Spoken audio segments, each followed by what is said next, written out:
Saint Monica is one of the most powerful examples of perseverance in prayer and unwavering faith in God. Born in the 4th century in North Africa, she lived in a world of cultural change, as Christianity was spreading but pagan traditions still dominated.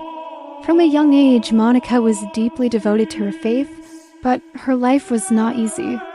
She was given in marriage to a man named Patricius, a pagan with a difficult and violent temperament. He often mocked her devotion, yet Monica remained patient and faithful, showing him respect while never abandoning her prayers for his conversion. Her trials did not stop there. Her mother-in-law, who lived with them, was also hostile to her Christian practices.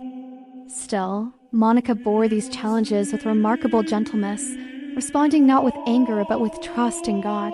Her deepest suffering, however, came from her son, Augustine. As a young man, Augustine abandoned the faith of his childhood and pursued a life of worldly pleasure, ambition, and intellectual pride. He joined the sect of the Manichaeans, rejected Christian teaching, and lived in a way that caused his mother deep sorrow. For many parents, such a situation would have brought despair, but for Monica, it became a call to prayer and sacrifice. She followed Augustine with her prayers for years, weeping for him and begging God to bring him back to the truth. Tradition tells us that a bishop once comforted her with these words, "The child of so many tears cannot be lost." This assurance gave Monica the strength to persevere. Even when it seemed that Augustine's heart was far from God, Monica did not simply pray from afar. She accompanied Augustine as best she could, sometimes even traveling to be near him. When he tried to escape her influence by sailing to Rome, she attempted to follow him but was left behind. Yet, she continued to pray, and God used her persistence in ways she could not have imagined. In Milan, Augustine encountered Saint Ambrose, the great bishop whose preaching and wisdom deeply impressed him. Ambrose became a father figure and spiritual guide, and under his influence, Augustine began to question his former life. Monica's prayers were finally answered when Augustine underwent a powerful conversion, surrendering his heart to Christ and later being baptized by Ambrose. Monica's joy was complete.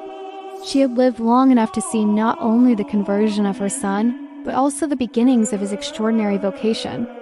Augustine would go on to become one of the greatest saints and doctors of the Church, but behind his story stands the quiet strength of his mother.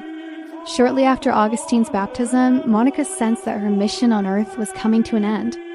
In the city of Ostia, while waiting to return to Africa, she fell ill.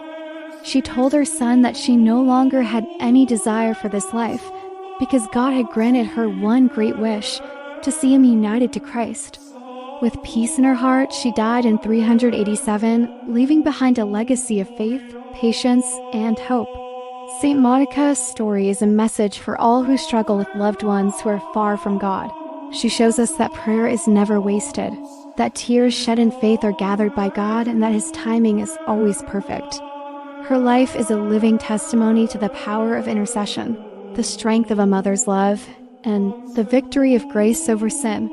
If you are praying for someone you love, let Saint Monica be your example and intercessor. Do not give up, even when things seem hopeless. Trust that God is at work in ways you may not see. If the story of Saint Monica has inspired you, remember to subscribe to this channel for more stories of saints who changed the world through their faith. Leave a like, share this video, and in the comments, you can even leave the name of someone you are praying for, so that together we can lift them up to God.